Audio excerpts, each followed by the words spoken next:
Welcome to our first and a more advanced series of Photoshop tutorials. Here we'll talk about some interesting settings and techniques that will get you more acquainted with Photoshop in general. Let's talk about curves.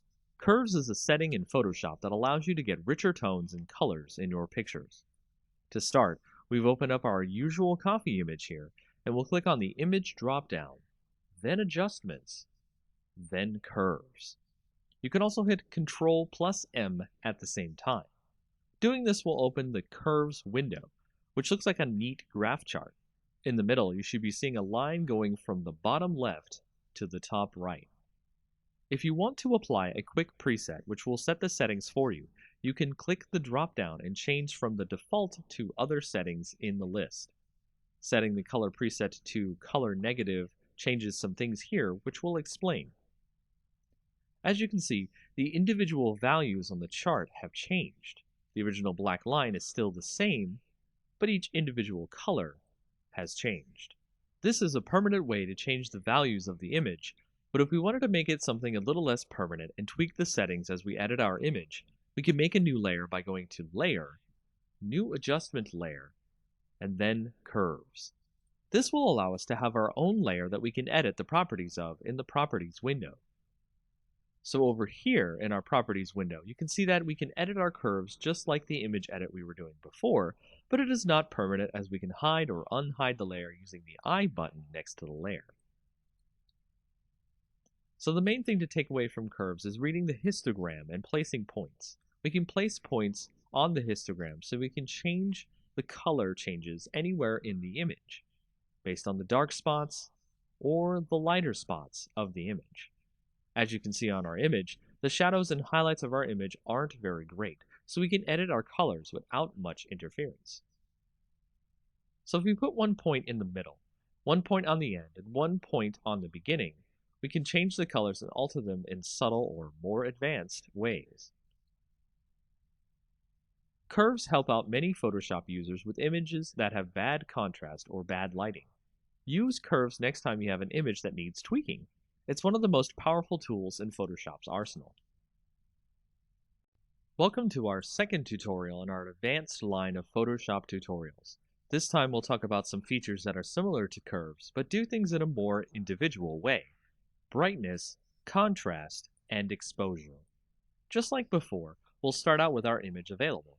As before, we could alter the image from the Image drop-down and brightness and contrast under the Adjustments, but we'll create a new layer using Layer, New Adjustment Layer, then Brightness and Contrast.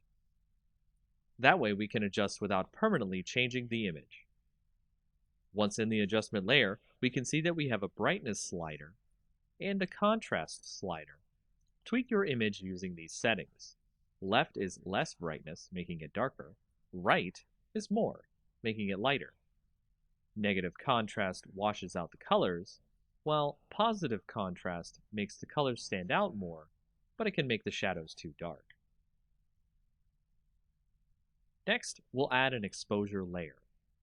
Go to Layer, New Adjustment Layer, then Exposure Layer. Doing this, you can see we have more sliders here. The exposure slider going from negative to positive can darken and lighten the image much like the previous layers. Offset itself changes the absolute light and darkness in the image, so treat that option with care. Gamma correction allows you to add and subtract gamma, general lighting, to the entire image.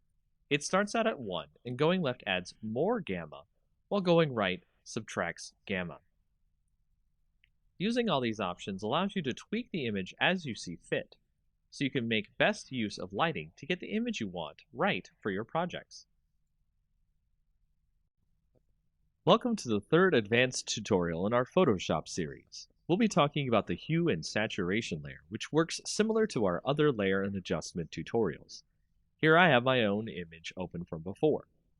To set up a hue and saturation layer, just like before, we'll go to Layer, New Adjustment Layer, then put a new hue and saturation layer down on top of the original image. So with hue and saturation, we can see that we can adjust the layer's colors, hue, The saturation, how deep the colors are, or how light they are, to grayscale, or lightness, how dark or light in general the image is. In an image, you can make the colors much more vibrant by sliding the saturation more to the right than usual. Here we can see our copy image stand out much more visually.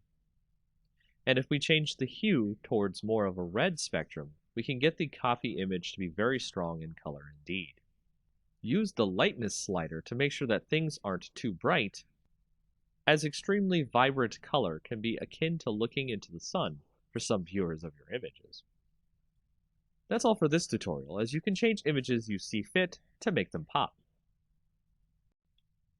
Welcome to our fourth tutorial in our advanced series. This time, we're going to go with a more exercise-focused approach to help you get more acquainted with what a client wants and needs for their projects. Today's exercise: creating web banner ads for a client. There are many sizes that a client needs for their projects, and when doing web banner ads, you may need to do all or some of them. We'll go over the industry standards so that way you can make the banners needed for your projects. The first size we'll go over is the large leaderboard. It's 970 by 90 pixels. To start, we'll create a new image, and then we'll set the width to 970 and the height to 90. That'll give us the dimensions of the image that we want. We'll create a simple white background here, then apply a quick text add. Make sure your text is in black so it shows up on the background. Write 10 apples for $3.99. To center the text on the banner, go to Select All, then hit the Center Layer option just below the main menu here. From there, add an image of an apple.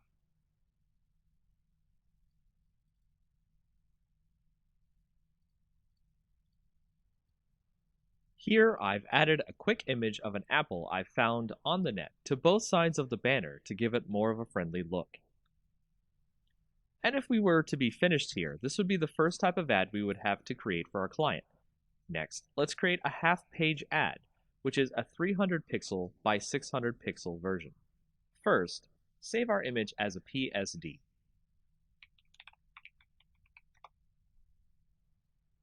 Now, change our image to a 300 by 600 canvas.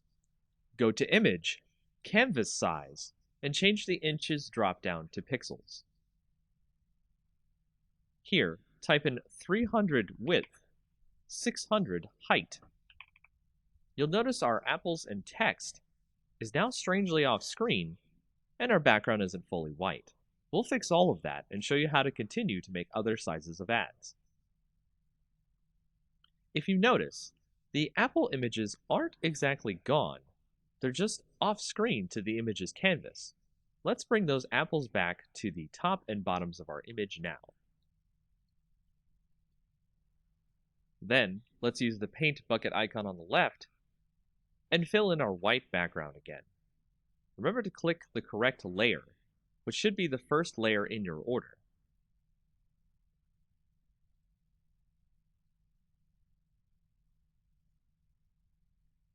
If it helps, name your layers so that you can remember which is which.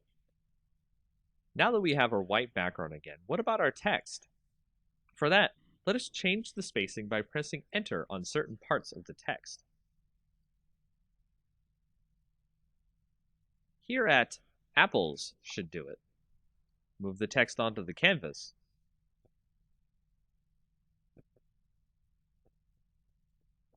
And resize the text as necessary.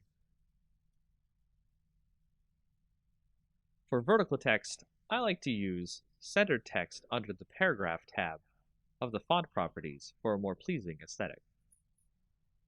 And there you have it. We have a new ad that can save as a separate PNG or JPEG from our original Apple ad. From here, we can create all the rest of the industry standard ad sizes: 160 by 600, 120 by 600, 336 by 280, 300 by 250, 728 by 90, 468 by 60, 200 by 200, and 250 by 250. See if you can make Apple ads for each one of them.